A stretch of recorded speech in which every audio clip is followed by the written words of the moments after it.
Hello, folks. Welcome to tonight's episode of the Run and Gun Podcast. I'm Jay Peeps. I know I'm behind, or not behind. I know I'm playing solo at the moment. Ace will be on here in a few. No worries. We're going to go ahead and get started. He's just running a little bit late, but he told me go ahead. He's like, just get started. I'll be on a little bit later. No worries. So, that being said, welcome. Tonight for you, we got a lot of good stuff going on. I know game one of the Stanley Cup Finals is starting actually right behind me here in a few seconds. We got the NBA Finals tomorrow night. We're going to talk about, FAMU's new JUCO signing at QB that they just landed. We're going to talk about this game in Atlanta that's going on as well, too, as well as, a couple other things, the Super Regionals, among other things. Take it or leave it, of course, when Ace gets here also, and much more stuff. So with that, make sure you like, share, and subscribe to the channel, of course. Be sure to leave a comment tonight as well, too. We are drawing closer and closer, as you can see, to football season. Yeah, I mean, it's ramping up here. This is the exciting part. June, soon enough, it'll be July and everything. So fall camp will be starting soon, too. So it's going to get more and more exciting by the day. And with that, let's go ahead and roll this intro. So we'll see you on the other side. Kick back, relax, get a cold one, get comfy. Stanley Cup Finals tonight, NBA Finals tomorrow night. Let's do it. Hey, this is JP. This is Ace. This is Dalton. You are listening to. You are listening to the Run and Gun Podcast.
And with that, let's go ahead and get started.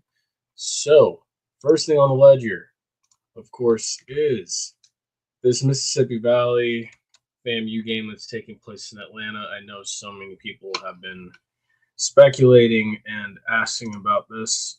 Oh, no, did not mean to do that. Everybody's been speculating and asking about this, of course. So, everybody's wondering, whose home game is this? Is this a classic game or whatever, what have you? What is it? Jeez, I really was hoping that would have been bigger.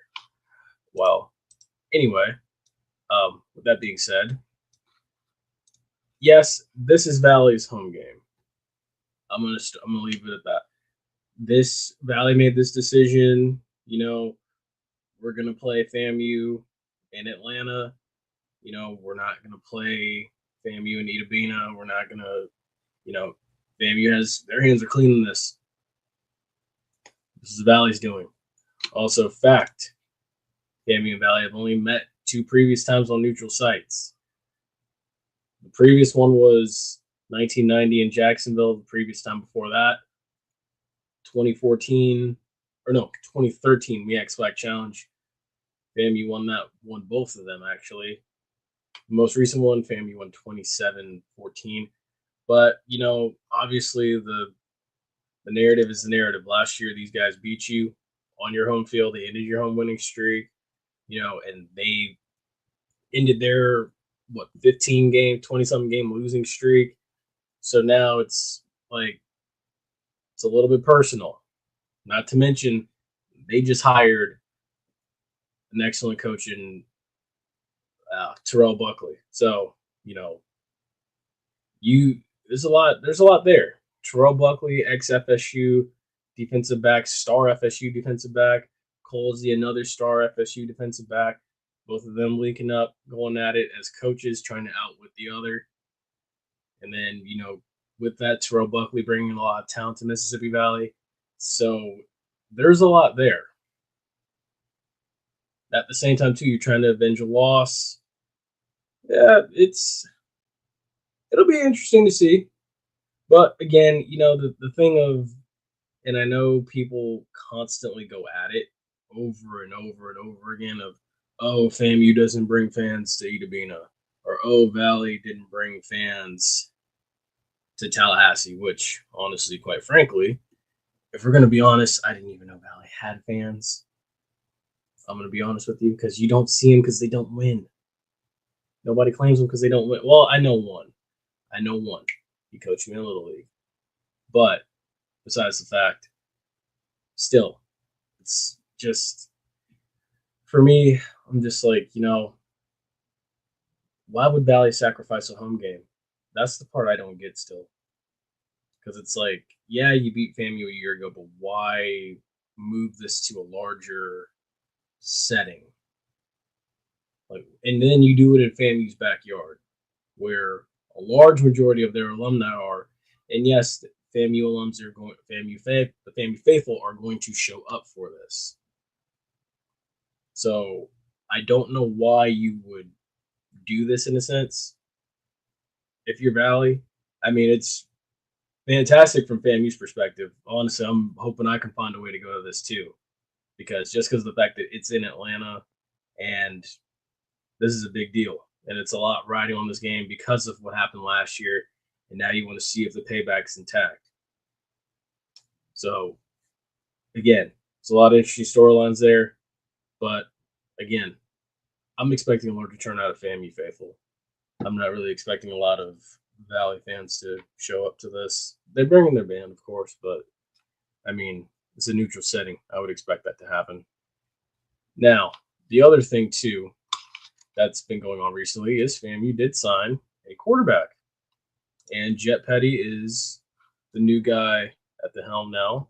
I do think that he will earn the QB1 reps, and I think that this offense is now in a better spot going forward with him under center versus the other guys. Yes, there's going to be a QB competition. Yes, there's going to be storylines that people are going to talk about and drag throughout the whole offseason and everything, because that's what we do. Everybody that does podcasts on YouTube and on Twitter and on Twitch, which shout out to the one person on Twitch watching this, actually. Every time, doesn't disappoint. But again, another California quarterback that, in my opinion, he does kind of remind me of Musa, but at the same time, too, when you watch that tape, he also, in a sense, he has resemblances of a Bo Nix and of a Justin Herbert. Not Bo Nix at Auburn, but a Bo Nix at Oregon. And then, of course, Justin Herbert also at Oregon. Now, I don't know if that's because of just, being from the West Coast, but it's like, the tendencies of, the California quarterbacks and stuff, and how prepared those guys are coming out, especially whether it be from junior college or from high school. Like, I like what can develop there. Plus, it's like, the new JUCO rule where he now has an X amount of years of eligibility versus just only 2 years of eligibility at minimum. So I think that'll also prove to be beneficial for FAMU's offense and for Henry Burris. And, it also speaks volumes because of the fact that, yes, like, this kid turned down, from what I've heard, he turned down a couple other, like, group of 5 offers just to come to FAMU. He did. And for that, we got to be grateful. We got to cherish him while he's here. And he said he loves the family environment. I spoke briefly with him on social media, too. I told him, I said, hey, man, let's light it up. He was like, indeed. So I'm excited to see what he does. I'm excited to see him week 1 down in Miami, what he can do against a Howard secondary that has lost a lot, which is, in my opinion, a good first test in an NFL stadium in Miami on ESPNU, which, I mean, I get it. Feel how you may about ESPNU and whatever. But, again, it is what it is. Maybe I just don't feel utterly pissed off and upset like other people do about what station this game will be on because I'll actually be there. But again, I understand the frustration. Also, too, before we do move on, Bethune got bounced by FSU and Northeast, so sent home in the region, that Tallahassee regional. Kudos to a good season. Let's see. Also, too, this is a good one. Recently, FAMU did sign and hire Coach Mo. We knew this for a while, but again, the beans have been spilled. The cat's out of the bag. So, what does Coach Mo bring to FAMU as a whole? Honestly, seeing his work at Colorado, seeing his work at Jackson State, I think you're going to see an in-shape football team, a mentally prepared football team, a team that can, is going to give you 4 quarters. I think a team that is going to, it's going to be one of the tougher teams, one of the more physical teams. I think it'll resemble the physical toughness that you saw out of FAMU in 2021.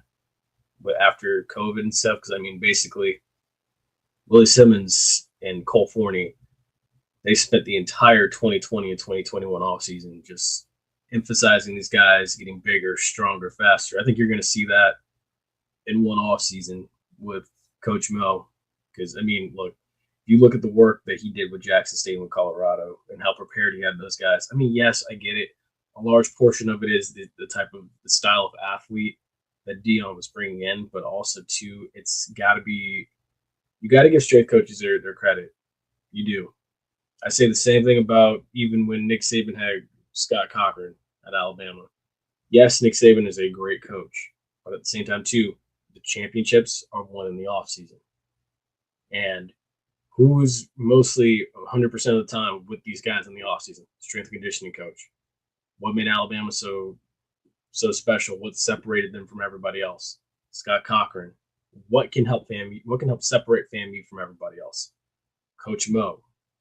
Yes, when he goes in, he's got his work cut out for him. He's going to have to help upgrade those facilities, improve the facilities, and what's currently the state there now.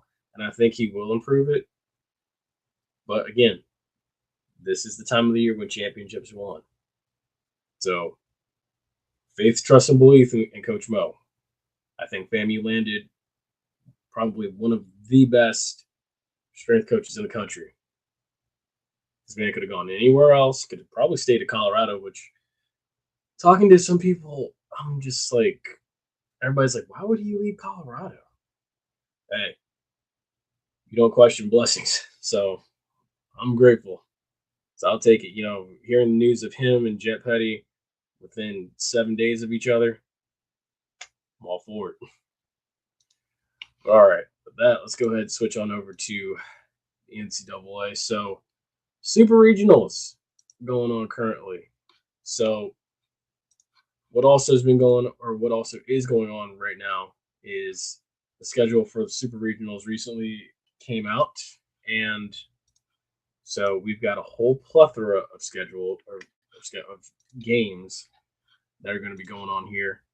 So when you look at this Super Regional slate, you got Miami and Louisville. Ooh, let's make sure we can see that.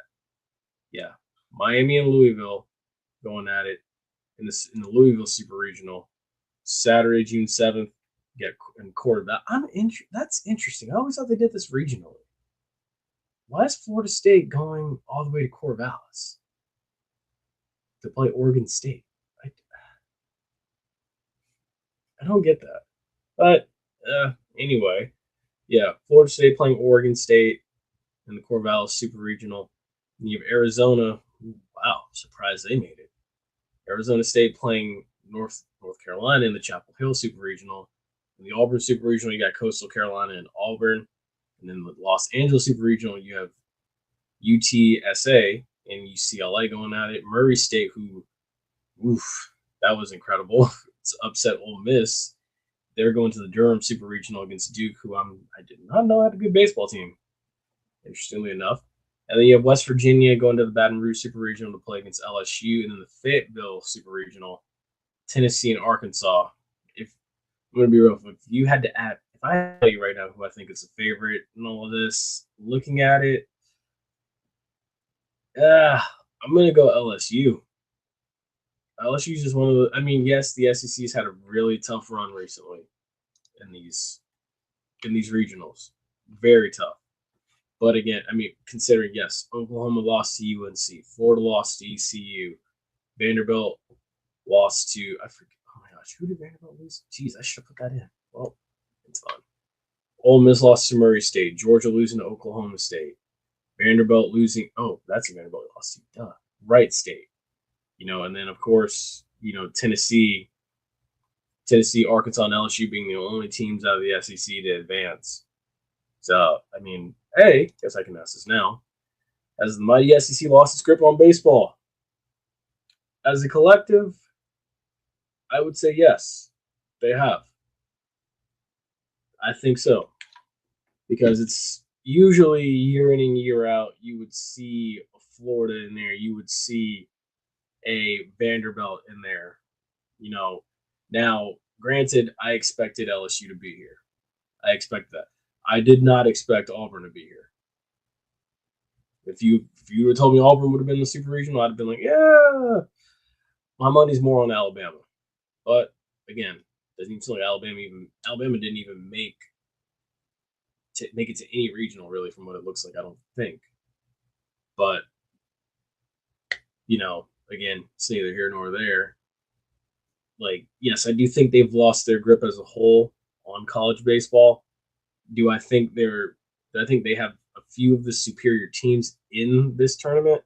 I do. I do think LSU can make a run. I do think possibly if Auburn can get past Coastal, who's been a consistent team in baseball, I think Auburn can make a run. I think whoever comes out of that Fayetteville Super Regional, I think they can make a run. And then, of course, if you look outside of the SEC, I'm looking at Florida State as a team that could probably get to Omaha. It's going to be tough going against having to travel to Corvallis and get to Omaha. But again, it's rough. It's rough. I would still like to see Florida State win it, just to see them finally do something that Mike Martin was never able to do. So I mean, I would like to see that. And then of course that Louisville Super Regional, I see Miami's going to be the visitor there, but again, I expect Miami to win that. I do. I expect Miami to go into Louisville, win that regional, and then come out of it and be on top. So I mean, if you had to tell me who I think, definitely going Miami for that Louisville regional. I'm gonna throw a lick of faith and say Florida State wins that Corvallis one. I think North Carolina wins the Chapel Hill Super Regional. I'm gonna go Coastal for that Auburn Super Regional. I'm gonna go UCLA for the Los Angeles Super Regional. I'm gonna go Duke for the Durham Super Regional. But do not sleep on Murray State. Murray State's a dangerous team. I'm gonna go LSU traditional powerhouse in that Baton Rouge Super Regional. And then, well, I guess I could put this up too at the same time. And then, of course, too, I think I'm going to go, oof. You know what? Give me Arkansas. Arkansas in the Fayetteville Super Regional. And I think those are going to be your teams. I think that's going to be the ones that make it out of each Super Regional and get there. Now, the only one that I kind of am back and forth about, even though I'm picking Florida State, wouldn't shock me if Oregon State made it out of that Super Regional and ended up in Omaha. But again, we'll see. Let's see what else we got here for this evening. What else do we got? No, that is it for that. Wow, we're flying through this. He's better get here. Sheesh. I don't know where that man's at. Let's see here. I'll be on 15 minutes. Jeez, we're 19 minutes in right now. All right, we don't have anything for the NFL tonight, folks. But with that, we are going to go ahead and go into hot topics for this evening as well. All right, so with that, as we know right now, right behind me, Stanley Cup Finals going on right now. And, of course, last year it was all Panthers in 7 games. Went down to the 7th game, which always adds a little bit more excitement. This year, there's been speculation of, maybe this is the year that the Stanley Cup goes back north of the border. Maybe this is the year.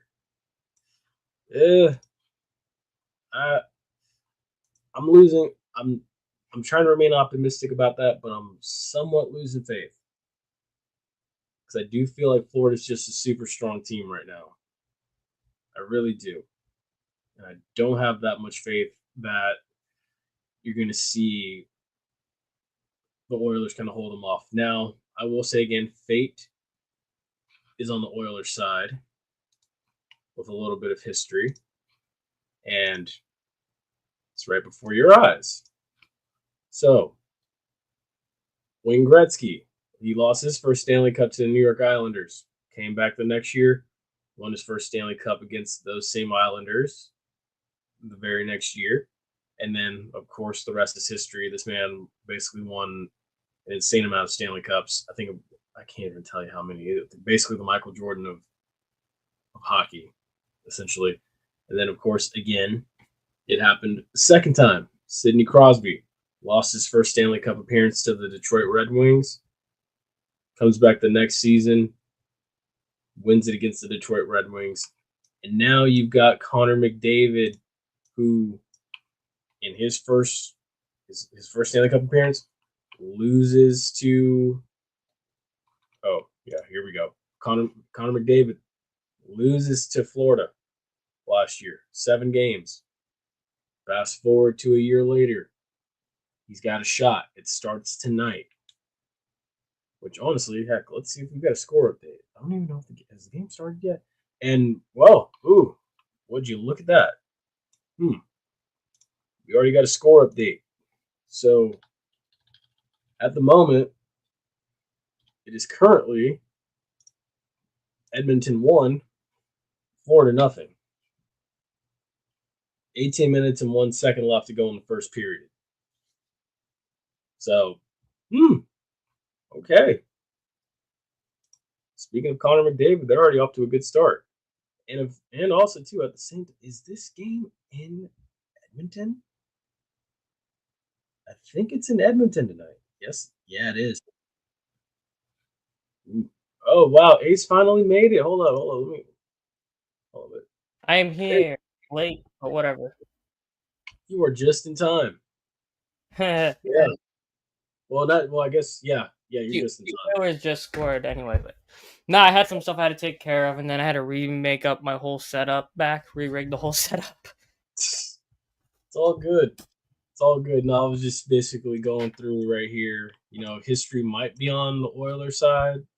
Wayne Gretzky, like I was saying, lost his first Stanley Cup appearance to the Islanders. I hope so. Came back and won it the next year. And then, as we know, again, the rest is history. Wayne Gretzky, essentially the Michael Jordan of hockey, went on an insane run in the 80s. And Sidney Crosby's basically LeBron James without all the cup losses. Without all the final losses. Yes, actually. That's actually a pretty good analysis. And Connor McDavid is Wemby before Wemby. Yeah, pretty much. Yeah. You know what? Dang, that's another good question. Actually, no, technically, I would say it is. Wayne Gretzky is built like Kareem almost. Okay. And then, McDavid, they're trying to beat. Crosby is Jordan. And then you have McKinnon's almost who was a 1 win, I want to say Shaq before he went to the Lakers. So almost you know what I'm talking about? Patrick Kane, in my opinion, would be the equivalent of Kobe. Yeah. I got you. Literally all the way down to the allegations. It's pretty much Kobe for Patrick Kane. And then Sidney Crosby, I said, is Jordan. And, the position-wise, they don't match up. But you guys get the kind of picture. And McDavid is going to be LeBron. like young 2000. Right now, he's in like his 2010 LeBron era. He's now coming into the 2011 LeBron. Fair.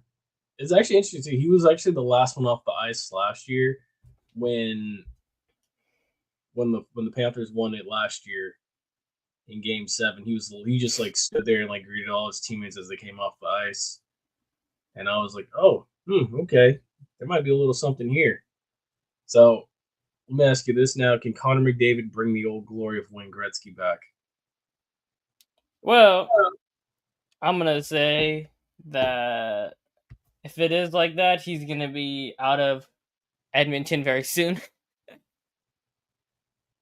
But I think he does win it. Hopefully, he wins this year. But then there's rumors possibly of him leaving coming up in the next 2 years. Wow. If he wins, he'll be kind of like how they were talking about, kind of like how Giannis was, where Giannis won. It was rough early on. You finally have a couple good playoff runs, then you win the cup. Well, Giannis' case, win the finals. And if they don't win next year, then he probably said, well, I've come and did what I had to come and do, bring a championship back to Canada. And then he books it down south. It'll be the first or one to since Toronto or something. Okay. Now that you're here, I actually do want to get your thoughts on this right here. So, FAMU and Valley. I guess we could talk about it again in Hot Topics now. FAMU and Valley are basically playing in Atlanta. We need our lick back. I don't care how. Just got to get the lick back. Oh yeah, no, yeah, you do. It's the thing is, people are saying, like, oh, how did FAMU manage to pull this off and all this and blah blah blah. Forget where it's played and all that. It doesn't matter where it's played. You just got to win. I don't care at that point. You lost to a team that hadn't won a game all year last year. Oh no. It's not from the FAMU folk. It's from the outsiders. I know it's from the outside. I'm just saying, put the blinders on. Shout out Illinois. Yeah. When it comes to this game, doesn't matter where that game is. You just focus on beating them by 50. Yeah. Oh no, I agree. You have to, because and it's amazing to me how, like, with games like this, attendance is always brought up. Like someone said recently, like, oh, like FAMU didn't bring anybody to Itabina. Well, think of it like this. Why would you want to go to bumfuck nowhere, Mississippi, as a fan? Dude, I'm gonna tell you that I've been to the Egg Bowl before. I went the year it was Dak Prescott and Chad Kelly. It was Dak's senior year, and Ole Miss beat them. When I tell you, going through Mississippi and leaving Mississippi, it was worse leaving. When I tell you, driving through that state is pure depression. It is pure. There's more than just depression, dude. I hated it. I hated it. I've been to Mississippi, I think 3 times. Don't have no plans. Why'd you do that? It was because it was Alabama and then Mississippi. Yeah. So anytime you're going west, you have to go through Mississippi. Yeah. No, that's true. But it's like, dude, like, first of all, as a fan, if I'm going to Mississippi, I run the risk of when I get there, there's likely gas stations with no gas. You remember when our boy Dalton was down there and he said the water was remember last season? It's like nah, we good on that. Yeah, this is works out for FAMU. They don't have to go to Mississippi Valley for this. Exactly. I'm like, dude, this is essentially another home game. I mean, you're gonna get both bands there and stuff and everything. I still think it's gonna be like FAMU will travel for that better than they would to Mississippi. 100%, and it's the day after, after Founders Day, like October 3rd, 1887. It's gonna be October 3rd. Friday night will be October 3rd, 2025. The next day's game day. Like, it's gonna be a lot of orange and green in Atlanta, a whole lot. It's gonna be, honestly, I'd say about like 80-20, or maybe even like 90-10. And it'll be everywhere.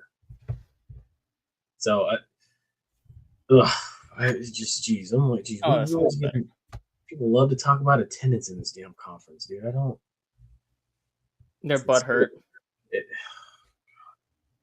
It goes even deeper than that, dude. Oh, for the love of Christ. But, They're still you know, salty that FAMU came into the conference and started running the joint pretty much on the east side. yeah, I mean, exactly. I mean, outside of playing the University of Colorado for the first 2 years, I mean, Yep. like, let's be real. They basically came in and Stole dominated. all their lunch money. Dude, yes, of course, dude. They're like those cliche high school movies where it's like the transfer kid comes in and steals all the spotlight. That's pretty much it, and everybody hates him for it. Yeah. That's pretty much what FAMU did to for the swag, and they're still Yeah, mad about it. yeah, oh yeah. No, and it's funny how someone was saying, it was like, I don't get why these other schools don't like FAMU so much, and I'm just It's like, petty reasons. pettiness, academics, outside of what's going on right now in that presidential scenario. I would definitely say academics as a whole, lifestyle. I mean, if you had to, if you told someone, where would you rather live between Florida and other states outside of Texas? Some people would say Texas, but if you had to choose between Florida and the rest of the South outside of Texas, like no state income tax, let's be real. But again, people don't want to have this type of conversation. Ugh. All right. So, also, the Knicks fired Tom Thibodeau, which I thought was I will say that this about that, right? So you got to look at it from both perspectives. I understand why they did it. I agree with the decision, but B, it's also you're running the risk of he's the only coach you've actually had true success with since Melo. yes, But it's also a much better team than where they were post Melo. yes, that too. So there's you run the risk of you hiring a dud head coach. But I will say this: if you're the Knicks, I will take my chances with a. I wouldn't like say hire like a Mike D'Antoni or already washed out head coach that already been through the cycle multiple times, gotten fired from multiple teams. I wouldn't do that. I would say get a coach that has had championship pedigree as an assistant before, has worked with veterans, like a Mike Malone, pretty much. Or I don't know if they would do it, but oh god, I'm forgetting his name. The guy from Memphis. Yeah, Jeez, I forgot his name. They already fired him. How am I forgetting his name? It was literally on the tip of my tongue. Memphis head coach. Oh, Taylor Jenkins. Taylor Jenkins. Yeah, I was about to say Obi-Wan Kenobi, but that's the meme. He He does kind of look like Obi-Wan Obi-Wan Kenobi. Kenobi, like a bald. Yeah, that's what I was like. I like on my tongue. I want to say Obi-Wan Kenobi. I'm like, no, that's not his name. What is his name? I'm like, oh my god. Anyway, yeah, I would say those two guys potentially. I like those guys a lot. Number one on the list for the Knicks, I think, is Mike Malone. I think what they should do is you send out Cat, but first, what you would do is you would like move a guy. I don't know, like a Josh Hart or somebody. Well, not Josh Hart because you don't want to break up the Nova Knicks if you really want to. But you move like a Miles McBride or something for like some extra picks, and then so you build up your asset pool, so you can send Cat with some picks for Giannis. I think that would be a good move for them because I know he wants to stay out east. He doesn't really want to go west. Correct. So I think Giannis in New York could work out. It could with a Mike Malone who's already worked with Jokic. Someone already mentioned, Jay Wright just because of that Villanova connection. Nah, like, I'm not a fan of taking college coaches straight up. Yeah, I mean, I think for the Knicks, where they're at, they need how would I say it? They need a championship leader guy like Thibs. Thibs wasn't doing that even in Chicago, and wherever he's it's not like he's been good. It's just he runs his guys so much. It's like they kind of get beat down by the time it's by the time it's playoff to time. when you're 30 days into the playoffs, playing multiple games in a week. Like, you're going every other day game, like, on playoff physicality. Like, playing 40 minutes ain't sustainable with that. I hear you. So the other thing too is NBA Finals. You got the Pacers and you got the Thunder. Who would have thought? I don't want to sound terrible, but I said last year that Celtics That they wouldn't be back. no, not that per se. It's just I wasn't a big fan of Celtics Mavericks last year. Yeah, I mean, I could agree with that. I mean, It wasn't a bad finals by any mean. It was just like I kind of enjoyed Nuggets Heat more, even though it was like the Heat weren't really good outside of Jimmy. But I kind of enjoyed watching Denver play basketball. Yes. When you watch Indiana's fun to watch. I can't stand watching OKC. I get it. I mean, it's like you have every individual has like one of those teams where you're just like, oh, I don't like watching them. No, it's not like I don't like OKC the team. I don't like OKC the play style of this current team. Okay, I mean, yeah, that's fair. Like the Westbrook KD day Thunder, that was a fun team to watch. Mm-hmm. The CP3 Shea team was a fun team to watch. This team is just god awful to watch.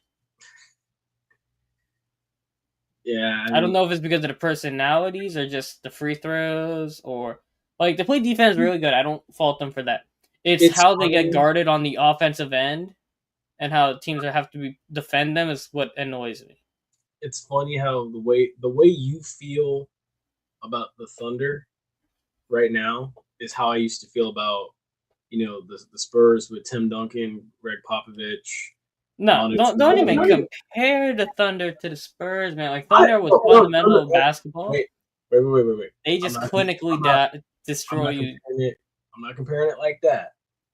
I'm just comparing it to I'm saying like the way you go about it, like seeing the Thunder play ball is the way that like how I used to view the Spurs, because like back in the day, or well, I guess late 90s, early 2000s, and even that one that they beat LeBron for me, it was like they were very, to me, it wasn't as exciting as watching, say, at the time, like Kobe and Shaq, or watching the Pistons back then, or like even watching like Dwayne Wade and the Heat and that one that they got with Shaq. Like it wasn't exciting to me like how those teams were. And it's the same way like how I thought the Patriots were boring when they played football. Yeah, Spurs and Patriots are very similar. It's just like the Thunder aren't boring to watch, it's annoying to watch more so than anything. Yeah, because you're kind of like that. They can't keep getting away with this type thing. Yeah, it's kind of like watching the Chiefs. Yeah. See, that's what I mean. That what you just said is exactly what I mean. So I mean, it wouldn't shock me if the Thunder won it. I mean, my pick is the Thunder in 6. I expect them to win it. I'm just not going to be very thrilled watching it. Yeah, I mean, the Thunder to me are the better defensive team. They have to limit, the explosive plays. They can't let this be close in the end. Like however many games this goes this season, or not this season, but this series, they can't let it be, like, oh, we're only up by 5. We're only up by 3. I'll say that with Indiana, you better be beating them by over 20. Exactly. Over 25. Because Indiana, like, going into the fourth quarter, you better be beating them by at least 20. Because Indiana will make it where they can take a lead and make it disappear. Like, they could take an opposing lead, a deficit, and just make it disappear in, like, a blink of an eye. And I will say this. In order for Indiana to win this series, you're going to need Neesmith to play defense, both ends.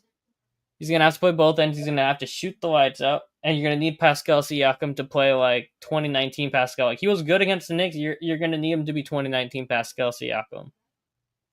Yeah. And clamp down both ends. Yes. And Miles Turner's got a big boy and grab rebounds. He's got to stretch the floor. Nembhard's got to defend. Well, Nembhard, I don't doubt Nembhard's defensive ability. I doubt that they're going to call fouls on him for it. Kind of like how they did Jaden McDaniels in the conference finals, which is going to suck. Yeah. Yeah. All right. Like, Halliburton's going to do Halliburton things. I'm not worried about him too much. I'm just saying for the rest of the guys, they're going to have to lock in. Yeah, they are. But Halliburton's got the length to compete with Shea, so defensively, he's just got to. I don't know if they're going to do that because Shea could foul bait and get Halliburton in foul trouble. I don't know if you risk that. That's why I say for Nembhard and Neesmith to have to draw that assignment. All right, you ready for some take it or leave it? What we do in NFL? Oh no, we're not. There was nothing in there for that. There was nothing good. Good. Besides, I feel bad for Saquon. Do not draft Saquon in fantasy this year, guys. Oh, because of the Madden thing. Madden curse, and he's going to be the first overall pick in consensus leagues, just like how McCaffrey was. Just how Jefferson was. Like every year, it's the consensus number one. Just does not have a good year. You know what's funny about it? Florida scored. Boo. You know what's funny about it? I wasn't gonna draft him anyway. Well, I won because of him. I came back to reclaim my title because of Saquon. So I can't complain about Saquon. Somebody else. Because even last year, I had an itch where I was like, why would I take Saquon? Because I'm like, I don't know what he's gonna do when he gets to Philly. Like, y'all screwed up that draft though last year. I'll say that because my team, man, I think I got Saquon in the second round because I had like the second to last pick in the first round. Oh yeah, because how do you think I took Saquon first? It was supposed to be a snake draft, wasn't it? And it wasn't. Yeah. I think no, it was a snake draft. The year before, it wasn't a snake draft. Okay, so noted for this year. The year I lost, it wasn't a snake draft. Once we went back to snake draft, I won. Ironic. Okay, well, I lost the final the year before that, and then I won the year before that. So make it a snake draft this year? Yeah. Okay, noted. Got it. There's gonna be some. I gotta remember my team. Hold on. I think I can pull it up, right? I don't even know, dude. We got to kick some people out of that league too. Oh yeah. Yeah. Let's see. I think I can still pull up my team, right? You probably could.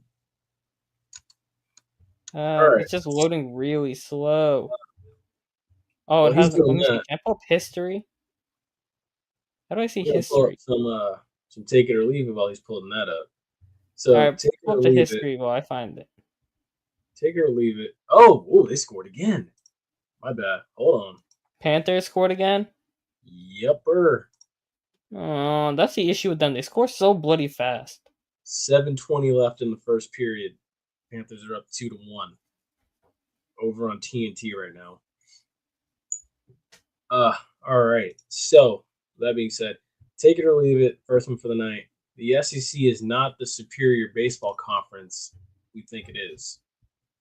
Mind you, Vanderbilt was beat by Wright State. Georgia was beat by Oklahoma State. Florida was beaten by East Carolina. Who else was there? I think baseball, you can get an upset easier than it is in football to upset.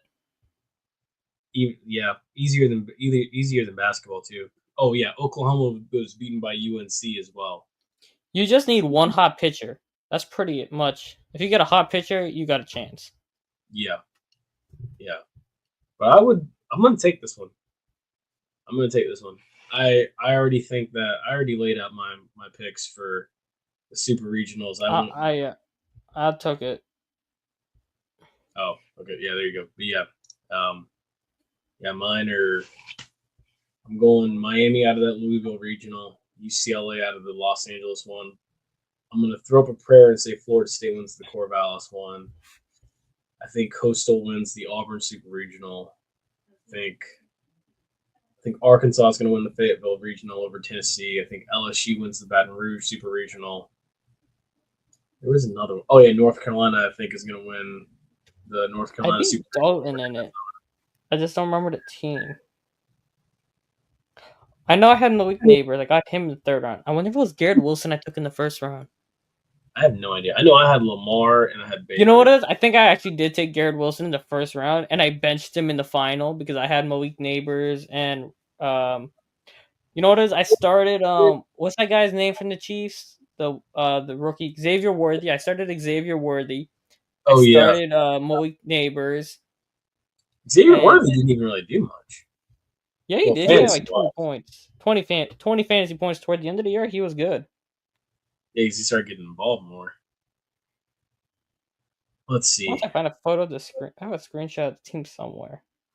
Here we go. This is for you right here. Take it or leave it. The Oilers will upset the Panthers in this series. All right. So, do you want the biased take or the objective take? I mean, I just need to know: are you taking it or leaving it? Give me your 100% honest take, or leave. All right. Bias wise, I would take it, but objectively, I think the Panthers are still winning this in like 6 or 7. Yeah, that's how I feel too.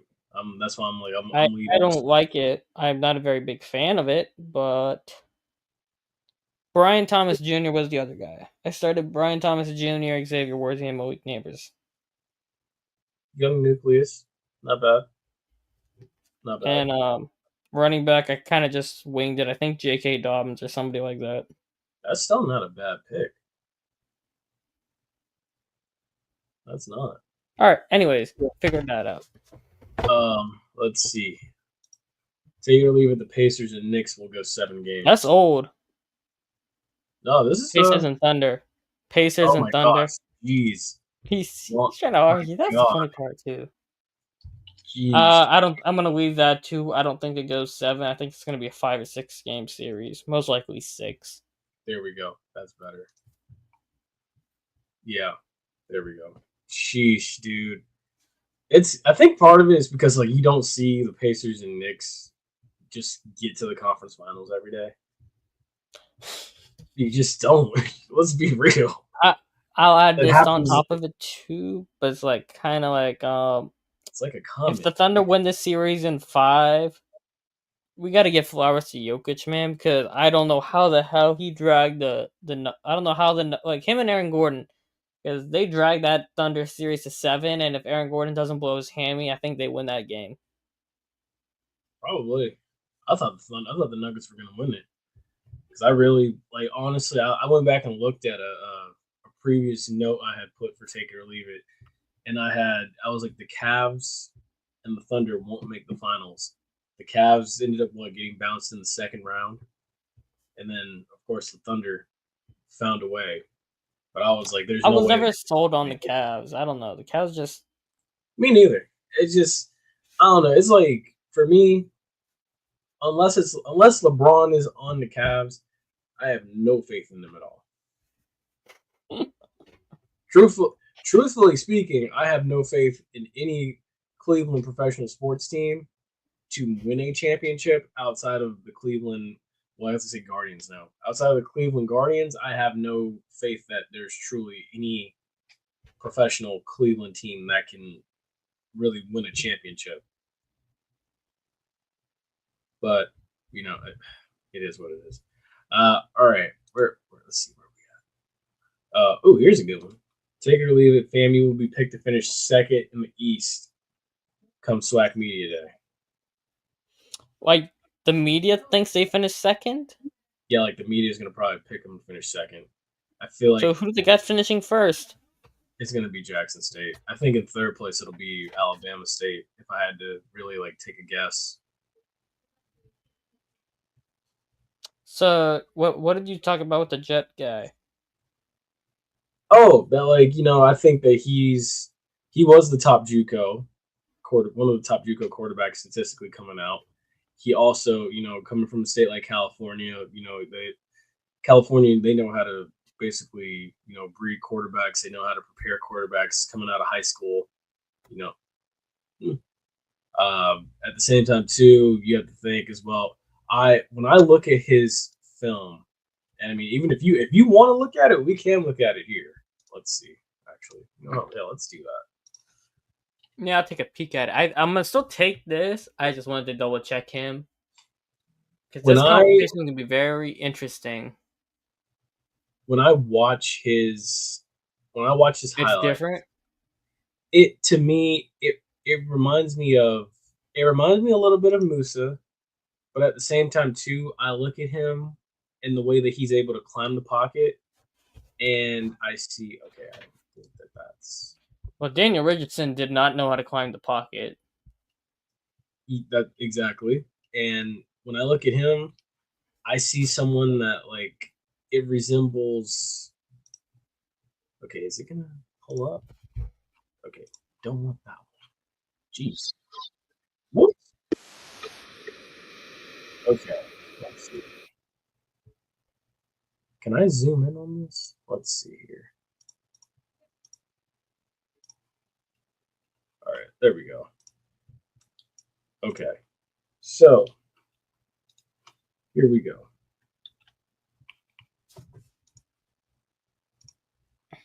There we go. All right, can you see that? Yeah. So Jet Petty or is it Petey? I say Petey. I say Petty. All right, he's Petty. I, Play I. it. All right, let's see. Here we go.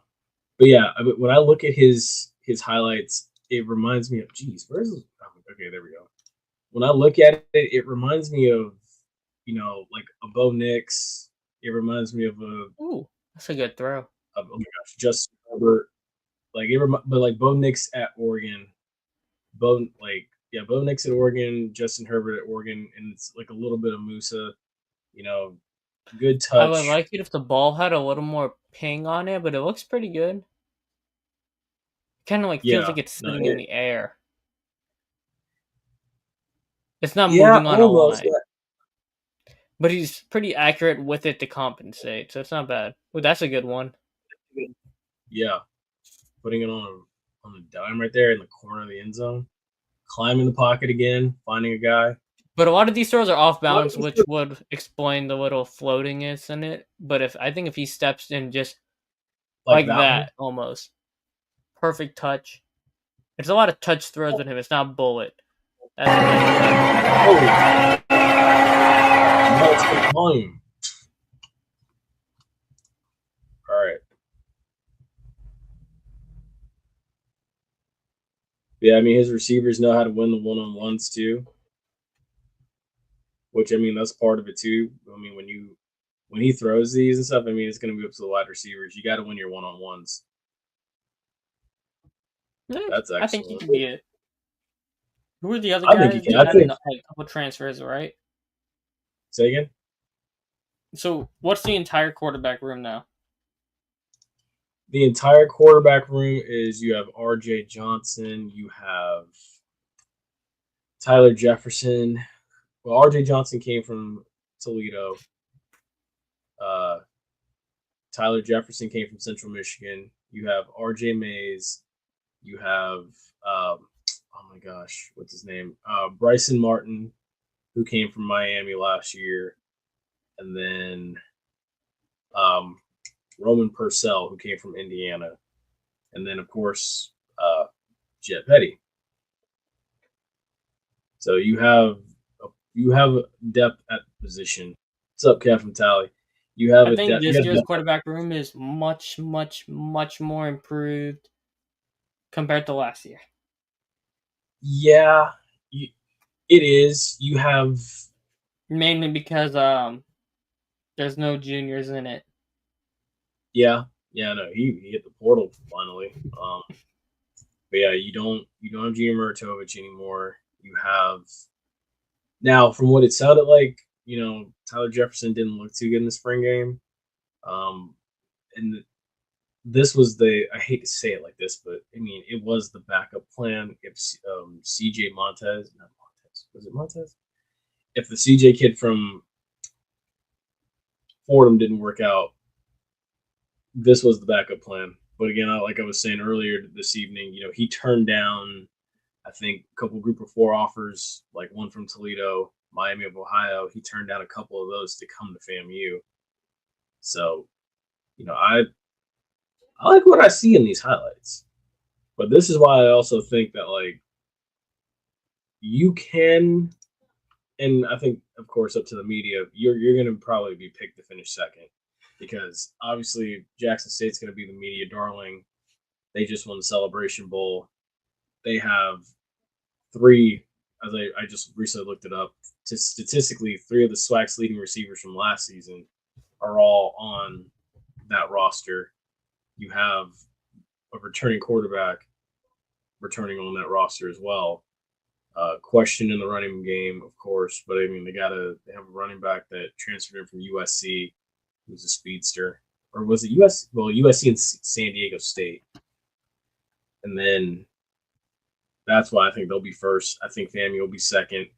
Alabama State, I think, will be third because of the fact that I think Eddie Robinson has mind control over Alabama A&M.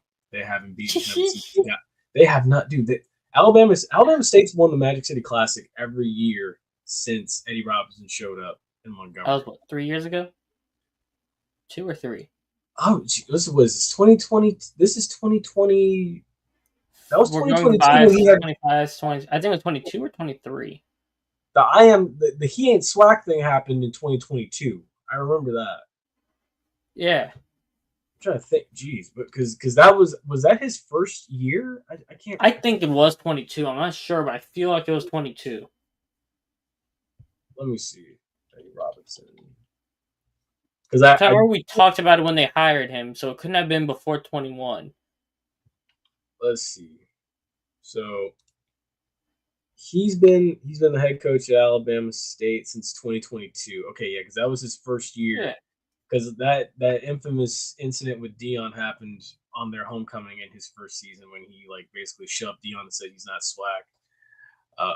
So yeah, I mean, yeah, ever since he showed up in Montgomery, they haven't lost the Magic City Classic. So again, that's why I think they'll be third. The only question I have really is, health at the quarterback position. You've got Andrew Body returning, but again, it's like since for as long as I can remember, the kid hasn't been healthy. I feel bad for him though. He's gotten like the most fluky injuries. Hey, it's like they always say, man, you can't make the club in the tub. I hate to say that, but I mean, it's the truth. And that's why I think they'll still manage to be third place preseason pick. And then of course I think fourth is going to be Alabama A&M. Fifth, I would say, I'm going to say Bethune. I'm going to be generous and say Bethune. Sixth, I think, is Valley. Oh, we're talking about like the SWAC East. Yeah. I was about to say like no Grambling or Southern. I was like, well, that's weird. Oh, yeah. Out west, I'm going to lean on Prairie View. I'm going to say Prairie View, Southern. It's funny. Prairie View always be good in the West, and then they come play the East, and they get dog walk. Yeah. Oh, yeah. I'm gonna say Prairie View preseason out of the West for first place. Let's see. Second, I'm gonna go. You know what? Second, yeah, I'm gonna go Southern. Second, I'm gonna go Southern. Third, I'm gonna go Grambling. Fourth, I'm gonna go Alcorn. Fifth, I'm gonna go Texas Southern. Sixth, I'm gonna go Pine Bluff. I think that's how it'll probably end up going at media day. So, yeah, I think that's how it's going to go. Again, I mean, November 1st is going to determine that Eastern Division title. I mean, you're talking high impact collision if it ends up being, where, let's say Jackson State wins all their games outside of that. I mean, do they have like a money game in there? I'm not sure. But let's say FAMU runs the table in spite of losing to Florida Atlantic, which I think is going to happen. I think you're setting up a SWAC East de facto championship where it's going to be determined right there. And then, of course, I mean, who knows? Maybe the Bayou Classic determines something, or even the State Fair Classic determines who wins the West. Something like that. But, yeah. All right, what's the last one we got here for Take It or Leave It? We went on a full spiel there. We got into this topic with 19 minutes left, or 19 minutes in, and we are at an hour. That's insane.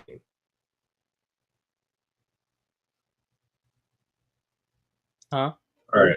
Let's see. Take it or leave it. The Knicks will regress next season, regardless of who they hire. I'm gonna leave it. Well, when you say regress, do you mean like reach the conference finals or regress in terms of like standings in the regular season? I say regress in terms of they will not be in the conference final. I think they'll make the Okay, yeah, I'll playoffs. say. Ooh, I don't think actually, they'll regress in the. I don't think they'll regress in the regular season. I think they'll still like show promise, but then it'll be like they get to the postseason, and that conference semifinal, I feel like they lose there.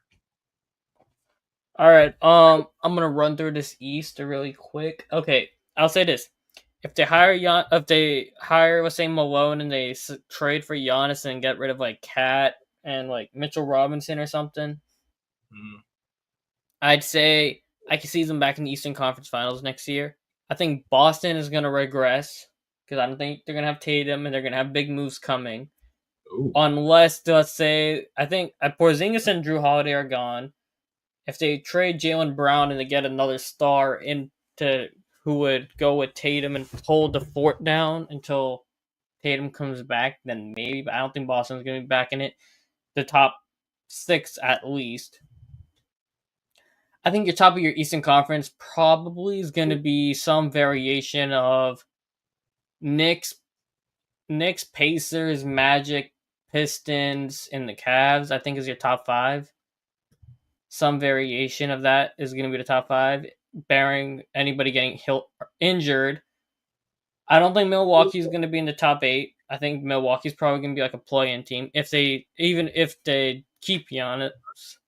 I think Doc Rivers got to go. I don't know why Doc Rivers is still there. Miami ain't going to be good. Let me run through this in my head. Orlando Magic. Oh, did you pull up the new jerseys and stuff for the rebrand? No, I did not. Not yet. Not yet. I was gonna wait till we got through this real quick. Okay, all right. Let me hold this up then. 76ers regressing for sure. Well, they already were trash this year, so I guess they can't regress any more than that. I would keep your eye out on draft night draft day, I should say, coming up in 20 days, give or take. The Washington Wizards, I could see a deal coming where it's like Paul George in 3 for 6, so they could dump the Paul George contract. Mm-hmm. Well, the Wizards get a top 3 pick. Now, would they do it? I don't know. I think the Wizards would be content staying at 6 and taking a Trey Johnson or somebody or VJ Edgecombe or something like that. It's fine there for them too. I was just saying throw that out there for that. I think 76ers are going to try to get out of Paul George contract. But McCain aren't going to be enough to compete in the East. Hornets, they're not going to do nothing. We already know that. Lamelo's going to get hurt or Lamelo's going to get traded. 1 to 2. They're still going to be crap. Move on off of them. I really don't care about them. Am I forgetting any other teams in the East? I mean, Bulls. I can see the Bulls improving, actually. Even though they're trading Vucevic, I could see the Bulls improving next year. I like Mataz Buzelis. I don't know if they keep Giddey. I know Giddey wants a lot of money, but that might be a thing there. Who am I forgetting in the East? Anybody else in the East? Let's see. So in the East, you got the Nets, Celtics, Oh, the Nets. the Raptors, the 76ers, Nets and Raptors, the Pistons, the Hawks. And the Hawks too. Okay, it really depends on where Giannis goes, to be honest. If Giannis goes to the Knicks, I could see them right back in the Eastern Conference Finals next year with Brunson. That's a good fit there.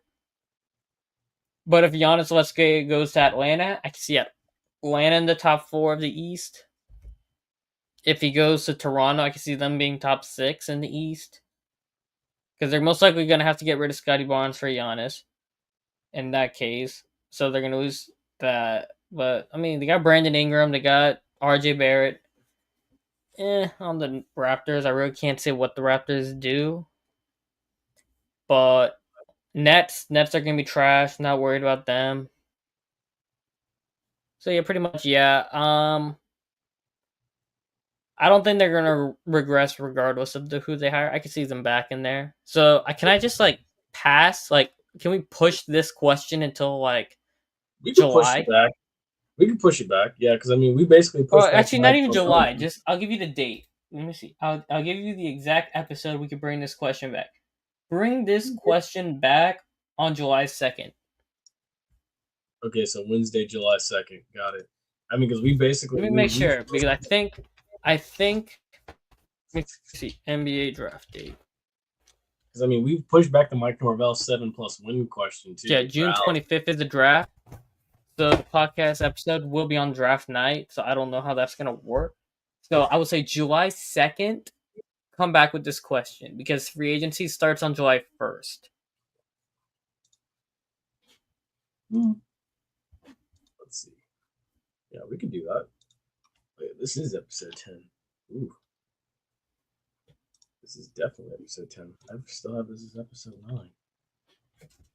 Whoopsies. Not a perfect world. All right. Save changes. There we go. All right. Let's see. Yeah, that's basically that's all I got. Yeah, we That ain't is doing the all I got. rebrand. We're not talking about the rebrand. Oh shoot, jeez, my bad, dude. Yeah. That's so much on my mind this evening. I'm getting old, man. You got money on your mind? I hope it's not anything else. Yeah, I got money on my mind. Definitely got money on my mind. Always got that on my mind. All right, for this, some thoughts. I think if they did the Orlando part of the blue jersey, I think if they did that part right to the same size as the Magic logo is on the white jersey, I think that would be a 10 out of 10 jersey right there. I like the middle one. The middle one's still like my favorite. I really, honestly, I'm not like, all right. This photo of that jersey does not do it justice. Okay. I will say that this photo doesn't do it justice. You have to see it in person. Like there's like videos of it, like on on players. Like you can Right. see the stitching and like the shine. There's like a little shine on the star and on the stitching on the silver around the number and all that. The photo here does not do it justice. I will say it looks pretty good now. Like once you see that, it looks better. But like right here, it just looks kind of like it just feels a little off. I mean, even The still, white one is fine. to me, the first two seem pretty cool. Like, I would, if it were up to me, because I mean, for me, I'm also a retro jersey person. Like, if you told me to buy like an Orlando Magic jersey, I'm gonna go get T Mac, or I'm gonna go get Shaquille O'Neal. But if I had to get one of these, I'm customizing it and putting my own name on it. But I would definitely get like either like the first one or the second one. Those are the only two. If I had to buy a jersey, it'd be either first or second one. Probably, I wouldn't buy the blue one. I think the blue one they should have curved it and made the Orlando bigger. I know they shrunk it down to fit the whole word, but if you had curved it around the number, I think it would have been fine. I think they played it off of the that old '80s or late '80s, early '90s one. Let's see, where is it? No, the jerseys are based like they combined the different eras into these jerseys. Like they combined the Penny Shack era with the T Mac era to make these jerseys. So that's what they're doing here. So I understand it, and I have no issue with it.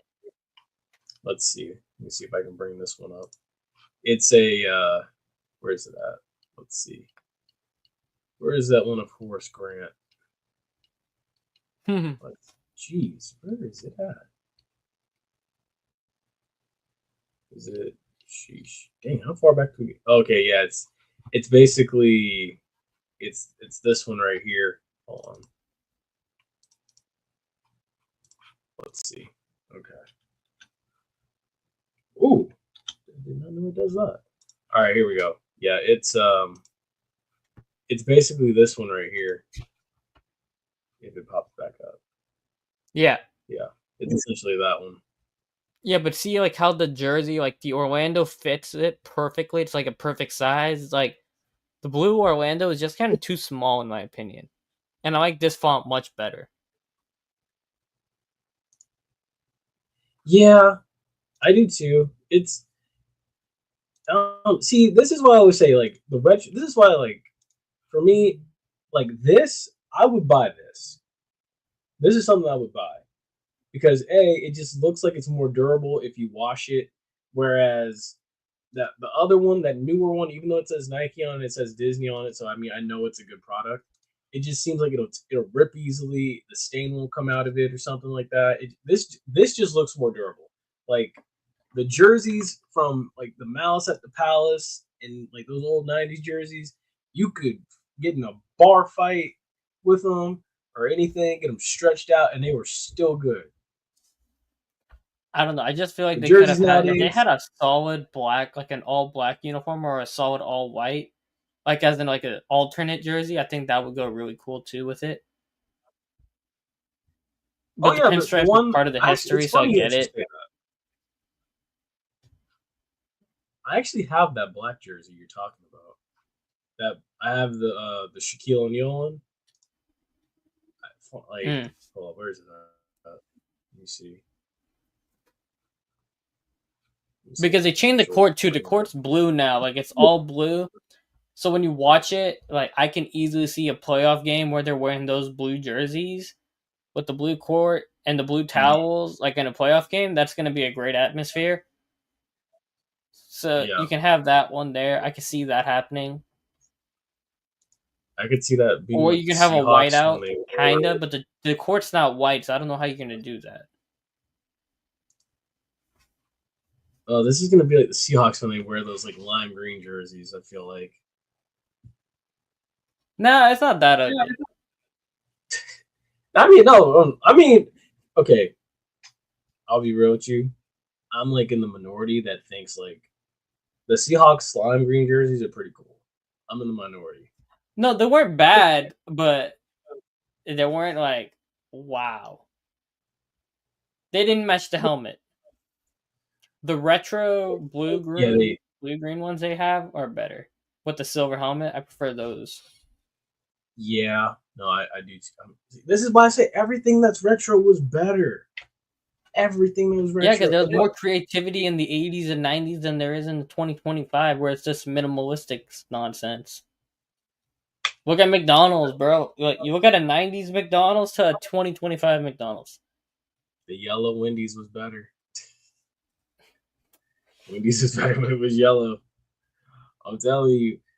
I'm telling you, man. This is why when people go to like when people go buy jerseys nowadays, unless like a guy is really like that guy, nobody's buying nobody's buying these jerseys.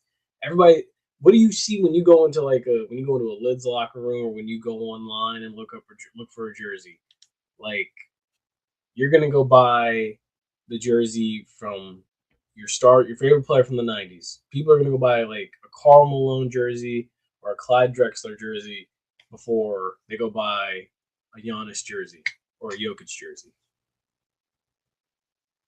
It's probably not a good analogy to use, but you get what I'm saying.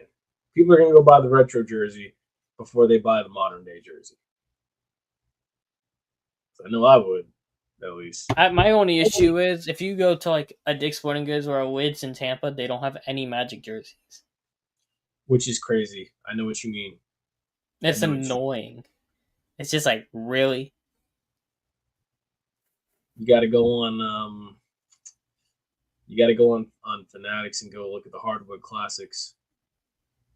Get you like a Shaq or a T Mac jersey. I'm not buying a Shaq jersey. But I feel like you're a T Mac. You'd be a T Mac jersey type person. Yeah, I'll just buy a Palo one and call it a day. You go buy the new school stuff. Here you go. I'll buy a T Mac one, but they gotta retire that number with him and Penny. Like I don't know if they can do both of them, but like, they should do with both of them. Yeah, you got a point. All right. Like they honestly, they really do need to unretire Shaq's number and put up Dwight's. Though Shaq is getting out of hand with that. I thought he had like a minority stake in them. I don't know. I thought. Guess not. No, but he does not like. I don't think he likes Paulo. They said him and Dwight crushed their beef, but he does not like Paulo. He gets insecure about any player that's gonna be probably better than him in the franchise. He's a big baby. Can't do that. All right, folks. And that's going to do it for us this evening. We hope you've enjoyed. We honestly could have finished this episode like 30 minutes ago, and we just started yapping. We really could have. We see. This is how I know the time issue is more so like both of us. I always thought it was like a me problem because I looked. No, but when both of us here, I start yapping, you start yapping, and then we just yap. Yeah. No, I understand.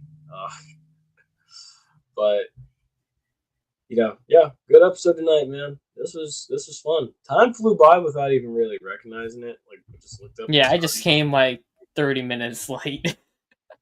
I'd say about 20. It was about 20. Yeah, it's fine. I had to re-rig everything up, and it was annoying. I'm trying to trying to figure out why my monitor is not coming on. I'm like, bruh, what is going on here? And then I'm like, oh wait, this shit's not plugged in. Like 10 minutes later,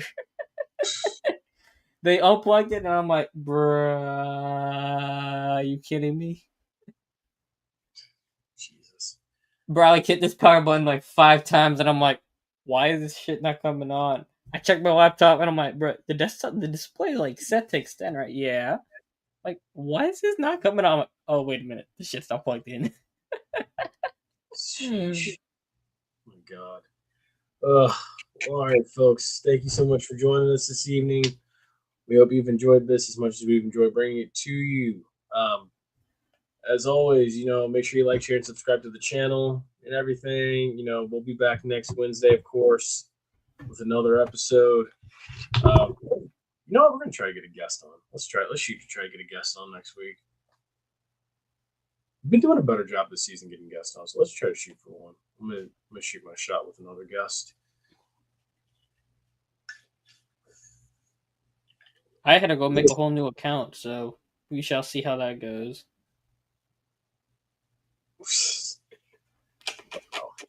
All right, so before we get out of here, Ace, you got anything? Yes, be a friend, tell a friend, like, share, subscribe. Shout out Ashton and Kev from Tally for the comment. Shout out y'all watching on X and YouTube and the one on Twitch. I don't know who you are on Twitch, but shout out you, whoever's watching that. I'm telling you, reliable. If anything, the one from Twitch will always be there. Yep. Stay safe, stay blessed, enjoy y'all June.